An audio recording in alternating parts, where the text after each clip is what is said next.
Hello, I'm Dr. Sharon Ravitch. I'm a professor at the University of Pennsylvania's Graduate School of Education.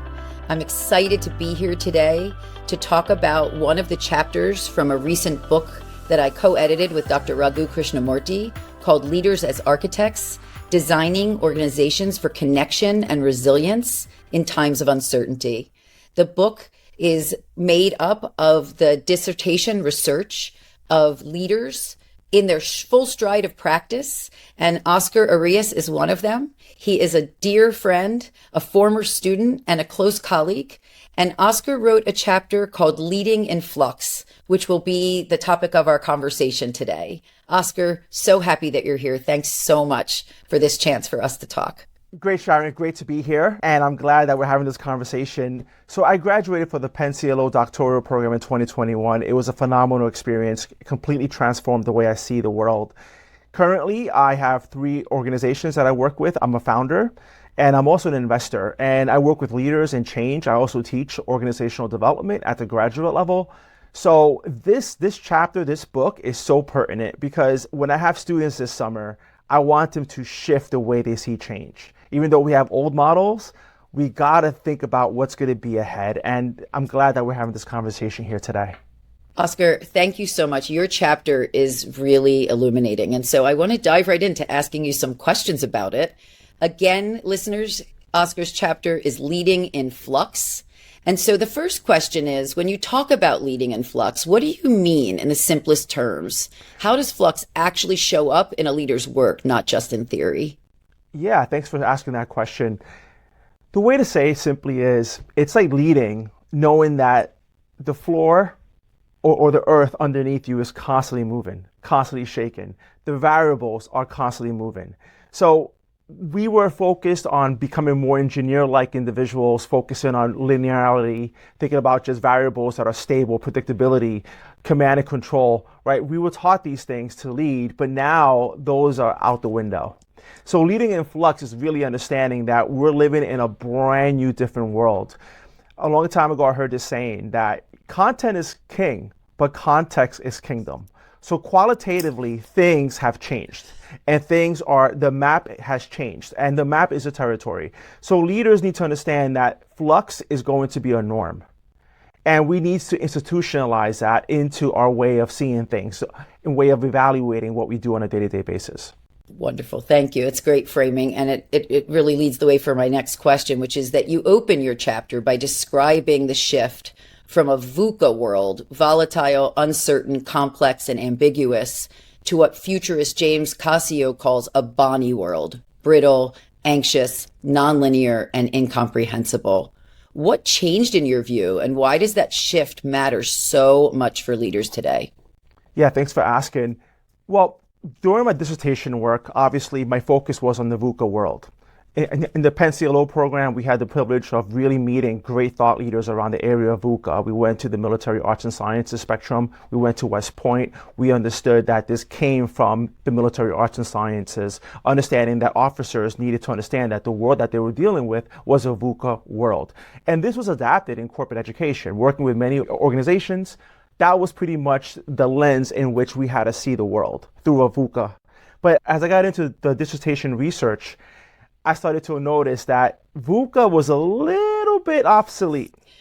That's right. And then all of a sudden a new framework came out of VUCA, and it was like, no, now we're living in a BANI world. We started to see massive disruptions in supply chains, understanding that leaders that were trained for certainty, that were trained for stability, now were freezing up. They were not making the right decisions. They were hiding. They were playing not to lose. All of a sudden, you started to notice that systems that were considerably very robust were now extremely fragile. Exactly. Well said. So what was the moment or experience that made you realize, I need to write this chapter? Was there a particular leader, crisis, or story that crystallized this for you? You know, one of the things I got from you, Sharon, just becoming the instrument, like the researcher is the instrument, right? And understanding that we had to really engage in reflection. So as I was conducting my interviews, engaging with the literature, and then in practice, working with 4 different organizations at the time, I started to notice that this is something pertinent, something that we need to talk about. Because we started to notice that a lot of leaders were being set up for failure in a sense.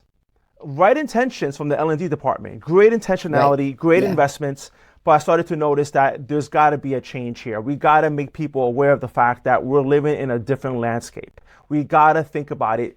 Change is constant. We hear this a lot, but now you got to understand, what does change really mean? And again, we call it BANI right now, but in reality, the context for you could be entirely differently. That's right. That's but you need really to, important. Yeah, so you have to be qualitatively thinking about, how do we see the world? How do other stakeholders see the world? So leading in Flux was pretty much preparing the leader to understand, if you want to get into leadership, if you're going to mobilize a team or an organization, if you want to make sure that your organization is going to stay relevant 20, 50, 100 years down the line, you got to see things differently. So I opened up the chapter with making this strong case for understanding disruption is the norm. So you argue that many of the organizational models that we still rely on were built for stability and predictability. And so where do you see those crumbling foundations most clearly today? So many cases, and the thing is, I want to share with you is that we think of disruption as something that happens like boom right away, and it happens subtly. It's a subtle reality. So you think, okay, things are stable. I wake up in the morning, I go into the office, we have our meetings, we have our strategy sessions, we have a meeting with the board of directors, shareholder meetings, we're looking at quarters, wonderful, right? But the reality is that right now there's a massive disruption going on. And you can look at it from a micro perspective or a macro perspective, ultimately understanding that disruption is coming. Right now, people talk about AI, and there's startups right now aiming to take you out of business. So a long time ago, a lot of these strong companies, were designing moats, defensive moats, understanding we're untouchable. We have the market share, we have the contracts. That's not the case anymore. Customers are changing preferences.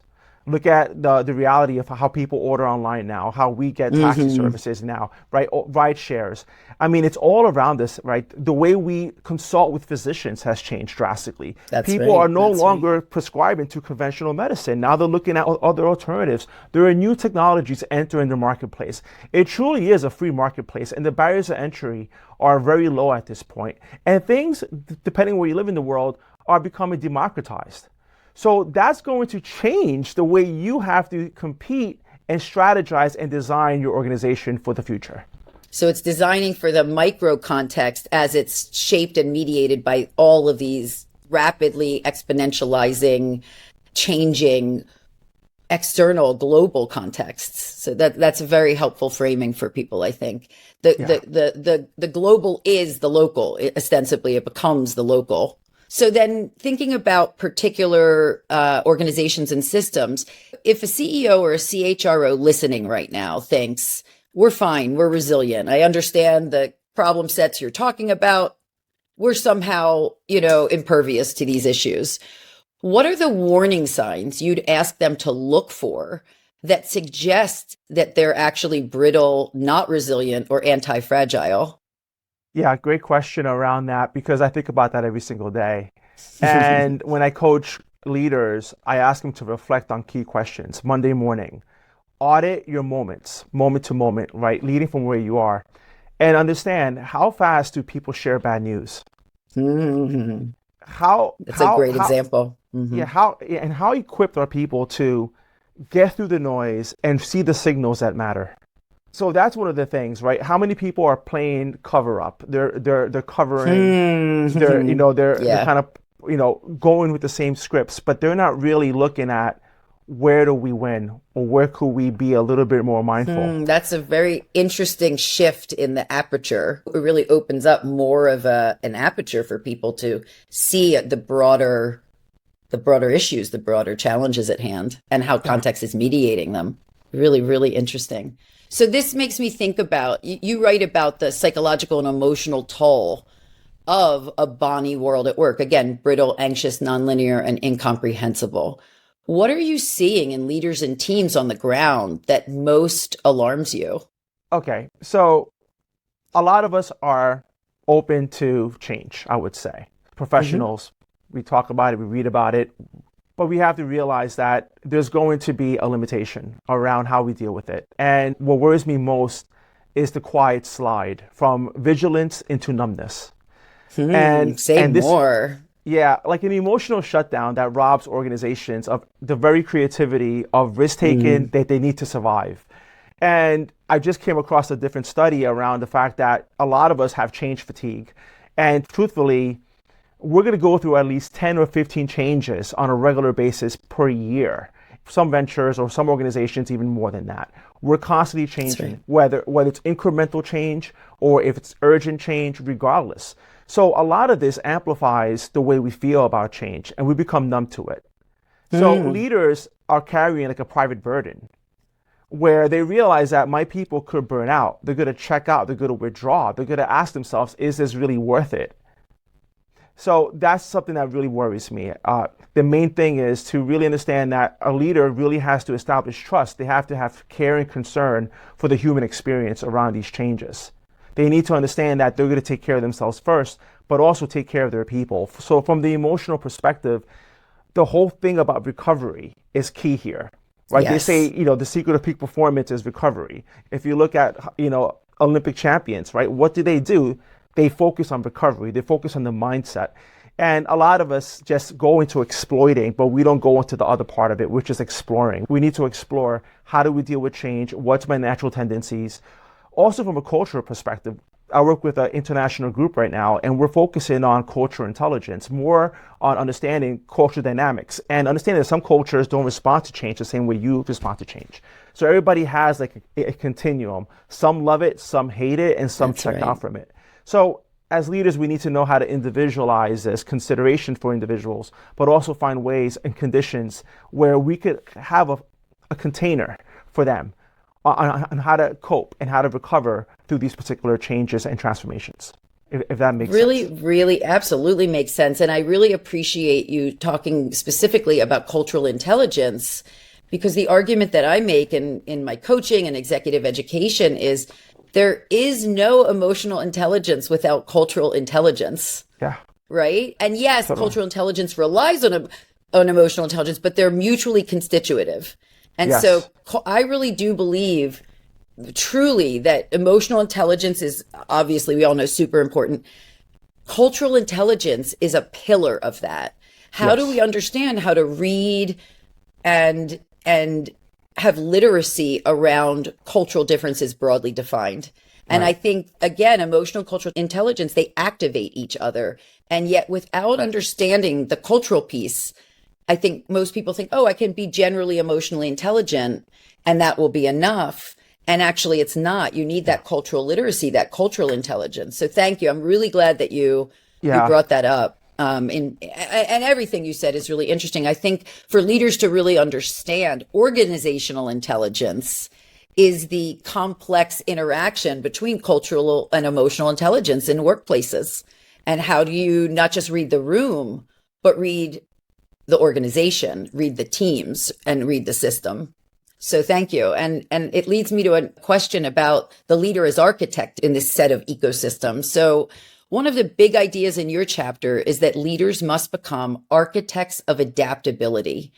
When you say architect, what does that look like in practice on a Monday morning for a leader? Oh, great question. Thanks for asking.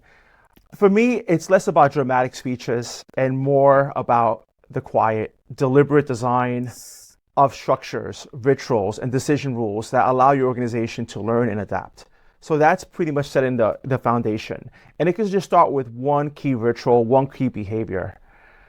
So the main thing is that change managers, people that are focused on change, they try to get people to follow a pre-dawn map, right? An architect is the opposite. They really think about creating a vehicle where people can navigate the terrain seamlessly.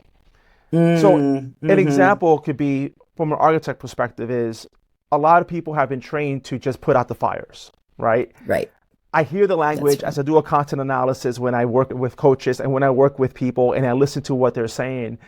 I jot down what they said, and then I'm like, there's a common theme here. Everyone talks about firefighting, and that's not an architect, right? That's a manager. That's just command and control. An architect is, I'm going to build a building and I'm going to have a strong foundation. And there's going to be earthquakes, there's going to be shocks, there's going to be hurricanes. And maybe we could predict what's going to happen with the meteorologist telling us what's going to happen. But there are a lot of wicked problems, things that we can't solve for. But at the end of the day, yes, maybe the building is going to get knocked down a little bit. It's going to shake a little bit. But we're going to be anti-fragile. From disruption, we're going to get better.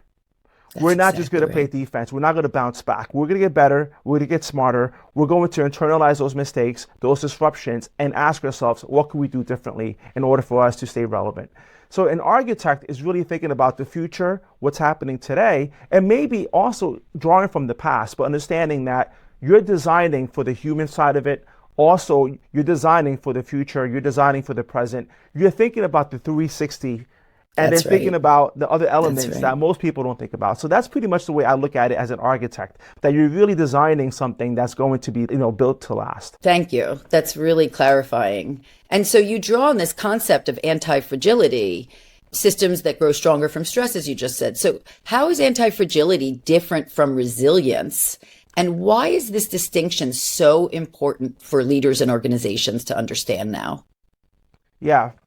The main thing, thanks for asking that question, because it really makes me think about it over and over again. We talk about resilience, right? And I think anti-fragility, and I'm going to borrow from another scholar who says that anti-fragility is resilience 2.0. And resilience is pretty much where you're at a baseline, something happens, and the main goal is to go back to normalcy.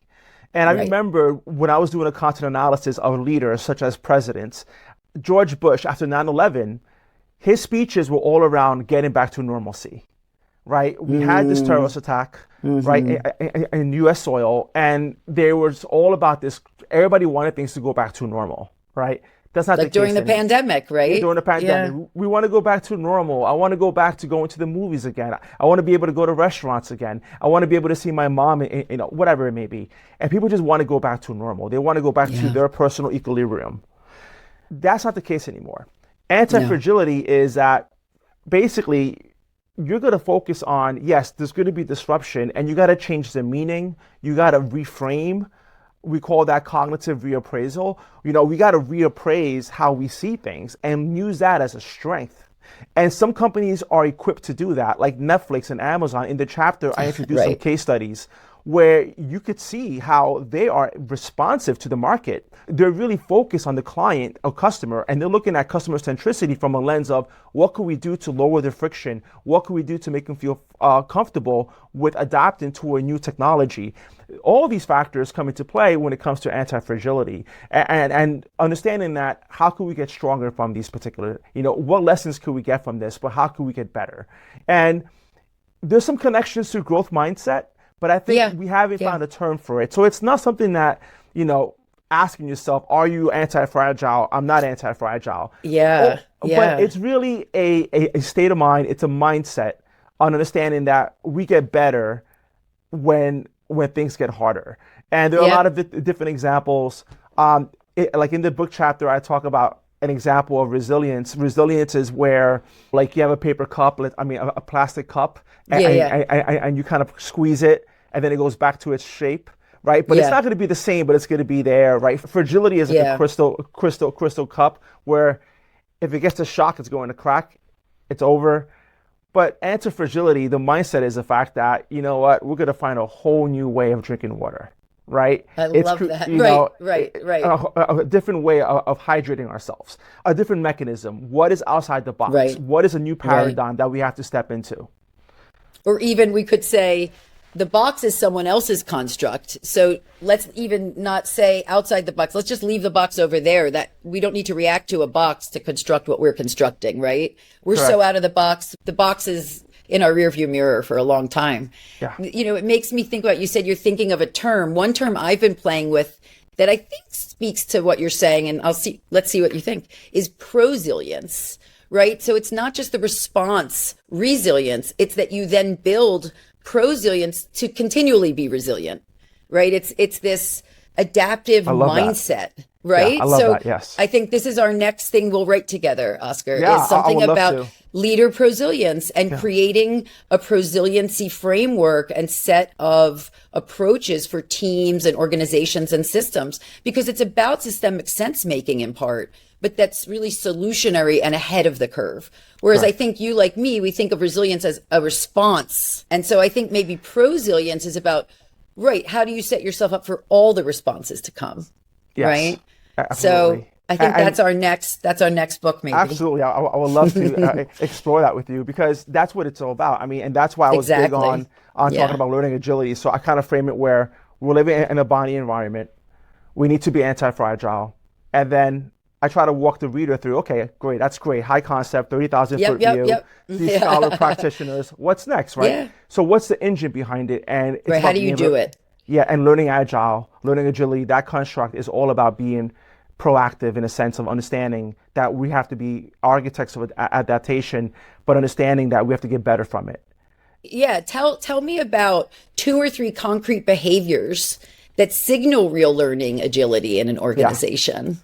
First and foremost, I'm going to borrow from one of my colleagues in the book chapter, Philip Ellis, who wrote about collaboration. And him and I work together also, and he's all about learning by doing.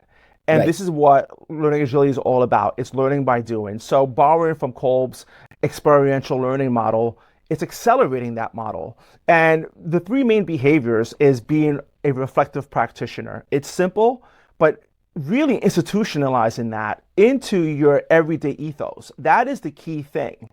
And really making that a must, especially with teams. The second is being responsive to feedback, but also being feedback seeking, understanding how do we get Yes. feedback. Maybe we're going to implement data analytics. We get on-timely data, right? But how do we get that feedback? How do we interpret that data? So being responsive to feedback, understanding that feedback is the breakfast of champions. It's the meal That's right. you know. I kind That's of a borrow great term. from Yeah, I love that. so being open to that. And the third is active experimentation. And a lot of people talk about critical thinking. In fact, they say, oh, a lot of people don't have critical thinking in the workplace. A lot of the interventions that we think about after doing a diagnostic, we look at, okay, intervention. Everybody's asking, every leader is saying, we want more critical thinking skills in the C-suite all across the organization. Wonderful. So we go into different frameworks. We have to think about how does that lead to decision making, understanding that most people make over 30,000 decisions per day, those micro decisions, right? Those lead to behaviors, those lead to the culture that we have. So ideally understanding that the main thing is active experimentation is about making a decisive, intentional, strategic focus on knowing that we're going to aim to do something different today. And we're going to look at it, evaluate it, and we're going to be democratic about it. I think the last one I would say is diversification. Diversity is key here.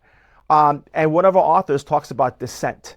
And one of the things I ask leaders is I ask them to conduct a network analysis, right? Look at your Facebook, your social, and you realize that there's a lot of similarity bias in our world. We like people who are like ourselves. And the people you speak with are just focused on confirming what you do and say. So we're looking at confirmation bias and the echo chamber. It's a problem. So we got to be able to have a diverse network of different voices in the room and get their voice from the top down. And I think what makes anti-fragile organizations successful is that they listen to the front line. They're there. That's exactly right. You know, they're attuned to what's happening. They really understand what's happening locally. They're able to report that back to the C-suite. The C-suite is making decisions on that. So diversifying the voices, but also being open to asking myself, do I have enough people in my network who are going to be my adversaries, who are from a different world? And one of the things I got out of UPenn, I would say, is that the whole entire philosophy of learning is all around intersectionality. And I love that cross-discipline aspect of it. So the same thing applies to this, that to be anti-fragile, to be an architect of adaptation, we got to borrow from different disciplines. That's right. And we need to have that world that's going to constantly invite different discourse. So I think ultimately we need to be more dialogical, not to use a fancy name, but we need to have a two-way talk here, a two-way street. Oscar, so interesting. And so I have a follow-up question. There's a paradox here.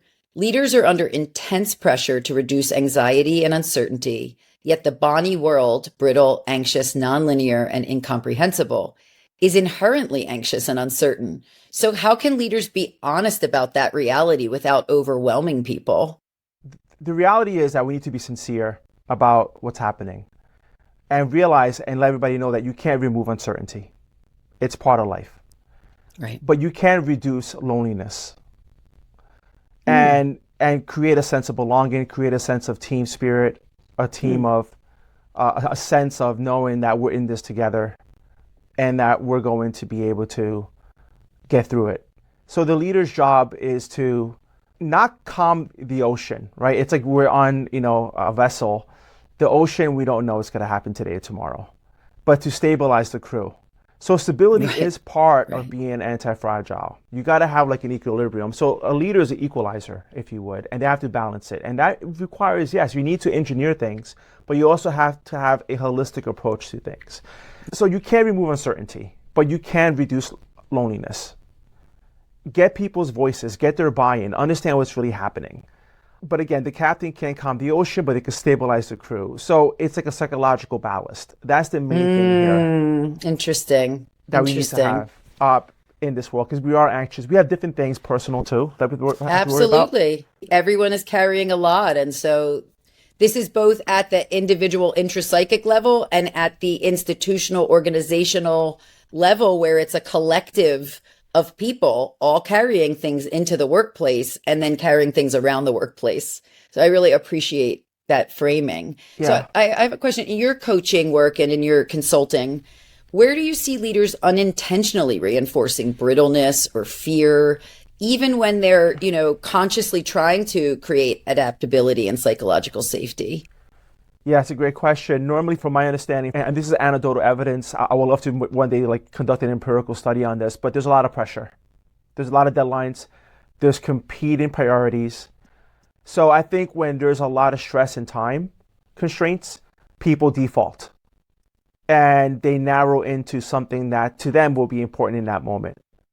And sometimes we could be we can lose attunement to what's really happening in that environment. So we're all humans, permission to be human. And ultimately, I think we need to have like a support system where we all check each other and be able to address our blind spots.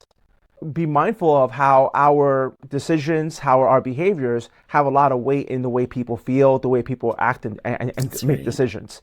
So ultimately, I think it's just understanding that, yes, there's going to be bad days. This is not perfect. Right? And if you have a bad day, if you're having a bad episodic situation, be okay with it. You're human, but ask yourself, how can you readjust? This is where vulnerability kicks in. This is where being authentic kicks in. That's right. Where you admit, I was wrong yesterday, but going forward, we're going to aim to do something better. We're going to keep going until we get it right. I think that's so important. And part of that is really understanding our own operating systems as leaders. What are my logics and how are they shaping what I think I'm seeing, how I'm making sense of it, and what decisions that I'll make around it? And when you talked before about this work being really relational, really dialogic, I think that's right, because there's a way in which leaders need what I call backstage processing to understand from a range of people closest to the phenomenon, what are the perspectives at play here? How are my own logics or assumptions precluding me from seeing this picture, this ecosystem, this problem, this solution more specifically, more clearly, and in a more differentiated way? So I have a final question for you, which is, if you imagine a future organization that truly lives the principles in your chapter, anti-fragility, learning agility, human flourishing, what does it feel like to work there? And what is one courageous choice a leader listening today would have to make to start moving in that direction? Yeah. Well, I want to say something around the last question you asked me is about my own attachment to knowing, right? Understanding that we don't have all the answers. But when you work in this organization, what it feels like, and it is maybe utopian thinking here, certain studies talk about the fact that what people want from the organizations is a sense of hope. For some reason, they want more hope, right? That's right. So the future organization feels both alive and humane. And it accounts for people's life, right, and lifestyle design. The same thing that we're architects of the future of adaptability, we need to teach other people to become architects of their own life. They need to design their life the way they want it to be, based on their values, based on what's important to them. But the main thing is where a lot of us have systems that we reward and promote people based on successes, but we don't celebrate enough failures, right? And we need to reward people for announcing or mentioning those close calls, those failures. So it's a courageous choice is to trade comfort of control for power for a more adaptive, a more human system. So for me, what does this look like? Urgency without panic. There's always going to be urgency to a degree, but we don't need to be panicking. We don't need to have the stressors. We don't need to flood our bodies with cortisol. That's Instead, right. Nervous system regulation. Yeah, exactly. Is it? Yeah. Yeah. And then, of course, more questions than declarations, like making us more attuned to asking better questions. I mean, and understanding that when we ask better questions, we're going to intuitively become better listeners. We talk about listening, but I think the starting point is becoming better, more skilled at asking questions. But this is my closing argument, is that you want to have an environment that really understands that the future is uncertain and it's okay. And we want to be a part of that. We want to have something that we can be proud of. Thank you, Oscar. So another question. If you imagine a future organization that truly lives the principles in your chapter, anti-fragility, learning agility, and human flourishing, what does it feel like to work there? And what's one courageous choice a leader listening to us today would have to make to move in that direction? Thank you for asking. And this might seem utopian, but I'm going to borrow from the work on emotional intelligence development, right? Richard Boyatzis, Annie McKee, they talk about the ideal self, right? The ideal vision for an organization. So for me, it feels like a place where it's both alive and humane. That would be urgency without panic, right? That's like right. Understanding that urgency is not going to flood you with cortisol, but it's going to give you some type of endorphin. And so there's a different response around that. People moving quickly, but not frantically. Because priorities are clear and experimentation is actually normalized. You hear more questions than declarations. I think we need to become better listeners, and we do that by asking real key questions, asking questions that really are not just how was your day, but questions that really get people to wake up, to be mindful on a day-to-day basis. You see diverse teams making real decisions close to the action, and leaders spending as much time cultivating conditions like learning, trust, psychological safety, as they do reviewing the numbers in the balance sheet. Human flourishing wouldn't be a wellness program that's on the side, right? That's right. But it would be baked into how we work. And it's part of our work design. People would have stretch and support, challenge and care. Mistakes would be treated as raw material for collective intelligence, not as individual failures to be hidden and covered. So for me, my mind is all around over time, the organization would develop to a kind of quiet confidence. Not that the future will be easy, but it will face whatever comes, we're going to build more capacity than we had before from it. Now, the last question you asked about courageousness, like that choice, it's all about choices. And the choice that the leader has to make today is to stop pretending that certainty will be here, right? There is some type of certainty, but uncertainty is the norm. And that pretending that certainty, that they have to give certainty, right? That's been the contract between leaders and followership, right? It's been, I will give you certainty if you give me compliance. We got to change the script. That's so well said, right? Yeah. So I would say change the script on that. So that needs to be around setting the conditions where instead of thinking about certainty, let's think about uncertainty. And instead, let's invest in building the conditions for adaptability, for learning agility. And also, of course, keep the things tight. We need to have people that are highly conscientious. Of course, we need to make sure that the balance sheet is correct. Of course, we need to be detailed. Of course, we need to be risk adverse. We need that as well. But we also need to make sure that we have an equilibrium here. So it's a decision to trade the comfort of control for the power of a more adaptive, more humane system. That choice is risky in the short term.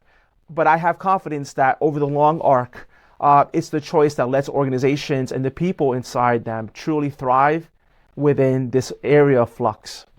Yeah, I appreciate that. And it really makes me think about, we started the book saying, I think the first line maybe even is the era of precedent is over, right? And my argument is that precedent itself is a logic that's stale because exponentializing challenge and change, as your chapter really exemplifies, really requires us to even look at the logic of using precedent in this time to make decisions. And so I'll close us out here by just saying your chapter is brilliant. Thank you. It really frames the book profoundly. And part of what I really see as a through line of your work is this notion of, and this process of understanding that the era of precedent is over.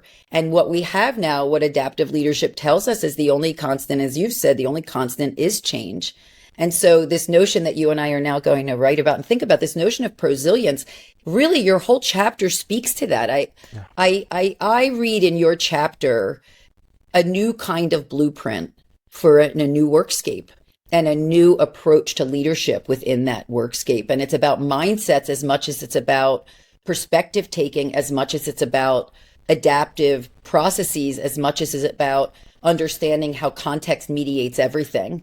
And so I really want to thank you, Oscar, for bringing your cross-sector brilliance to our book. And thank you for having this conversation with me today. I always learn a lot when I talk to you, and I reread your chapter a lot. And so speaking with you live is really exciting. Thank you so much. Thank you. Appreciate you. I appreciate you back.